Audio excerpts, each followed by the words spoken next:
bilang gini, kenapa sih sebagai orang tua akhirnya kita harus setiap hari adalah teriakan, kamu ini, jangan kayak gitu, stop ini. Katanya ketika kita merasa anak kita bereaksi, marah, sedih, atau nakal banget, tidak sesuai dengan porsinya, bisa jadi mereka belajar dari kita sebagai orang tua. Ya. Karena mungkin kerap kali kita memperlihatkan kepada mereka cara marah, cara mengekspresikan yang tidak tepat juga. Betul. Mereka ikut-ikut ya. Ini jadi mesti gimana deh? Iya. Harusnya gimana sih beneran ini bingung. Harus tetap semangat. Jadi orang tua harus tetap tidak boleh menyerah dalam mendidik anak. Emang harus belajar ya? Iya. Ketika kita misalkan ketika akhirnya dia melakukan sesuatu dan akhirnya ketika kita bercermin, oh iya ya dia itu kita banget. Tapi kan juga kita sadar bahwa sebenarnya itu salah. Iya. Kita Jadi harus caranya let harus it apa? go Iya. atau yang tetap harus dirubah. Dari dulu kata lu Elsa.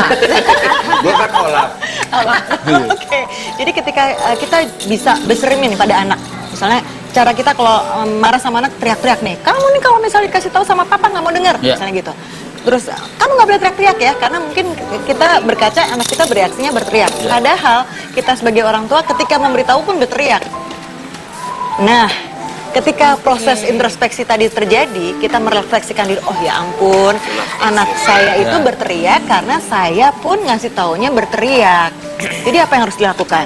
Kita dekatin anak kita minta maaf, balik lagi ya, levelnya harus sama gitu. Maaf ya, tadi papa ngasih tahu kamu sambil teriak-teriak, padahal harusnya kita kalau marah itu tidak perlu teriak-teriak. Nah, bagaimana cara menghilangkan gengsi orang tua untuk minta maaf? Harus sering ikut basa-basi, Pak. Beneran. Bener.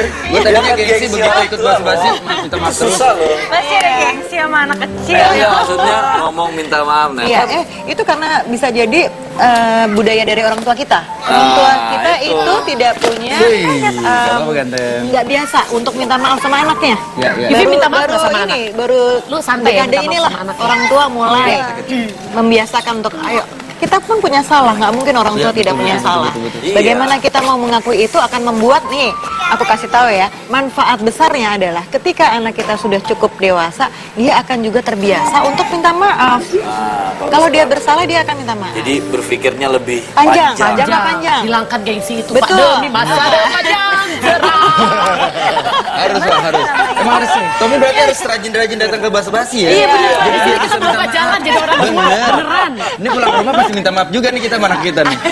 Oke, jadi Iya. jangan berteriak. Iya. Kemudian juga kita harus aware sama perasaan anak ya. Iya. Iya, Kita kayak misalkan mama aku sedih, ngapain sih gitu aja disedihin. Kita harus cari tahu ya. Iya, ini mengabaikan sampai juga- pendapat. Biasanya orang tua seringkali melakukan half listening syndrome. Artinya Artinya adalah kita hanya separuh mendengarkan karena kita sibuk melakukan hal yang lain. Misalnya nih, kalau misalnya di rumah lagi masak, terus anaknya ngajak ngobrol, kecenderungannya kan, iya, nanti mama iniin deh. Iya, mama tahu kok, gitu. Tanpa melihat anak, tanpa menengok pun, itu namanya mengabaikan pendapat anak kan? harusnya kita stop dulu Ya, masaknya. sebentar dulu gitu. Kalau nggak apa-apa, jangan berhentiin dulu masaknya. Nak, boleh nggak? Nanti kita ngobrol ya setelah selesai masak. Oke, aduh Iya. ini masih panjang banget ini sebenarnya ini. Mohon maaf nih Mbak Ajeng nih, pembahasan masih panjang banget. Cuma Power Ranger di depan udah ngajak perubahan dulu.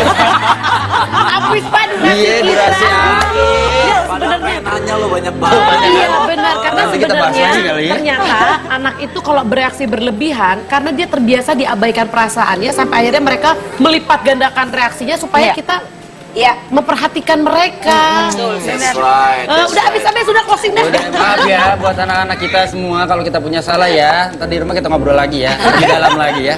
Jangan kemana-mana, besok kita ketemu lagi. Ngobrol di basa-basi. Bye. Thank you ya semuanya.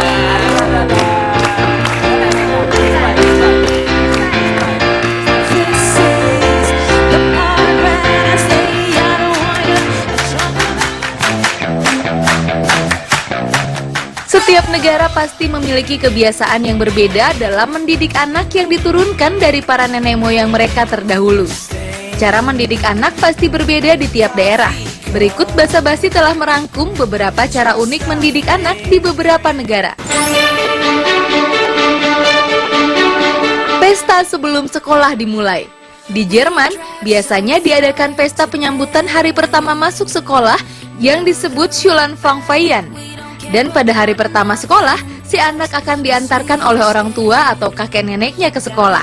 Sang anak akan mendapatkan kantong permen yang di dalamnya berisi pensil, jam tangan, hingga permen. Ain Sulong atau hari pertama bermakna sebuah harapan yang merupakan perubahan yang besar bagi sang anak untuk lebih antusias dan semangat dalam belajar.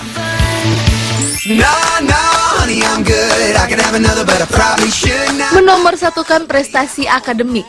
Di Tiongkok, sebagian besar ibu keturunan Tionghoa percaya bahwa jika anak-anak mereka menjadi siswa yang terbaik dengan prestasi akademik, akan mencerminkan orang tua yang sukses. Anak-anak diharuskan membuat target juara dan bila target itu tercapai, mereka diberi hadiah. Orang tua Tionghoa menghabiskan 10 kali lebih lama waktunya untuk terlibat dan memantau aktivitas akademik buah hati mereka.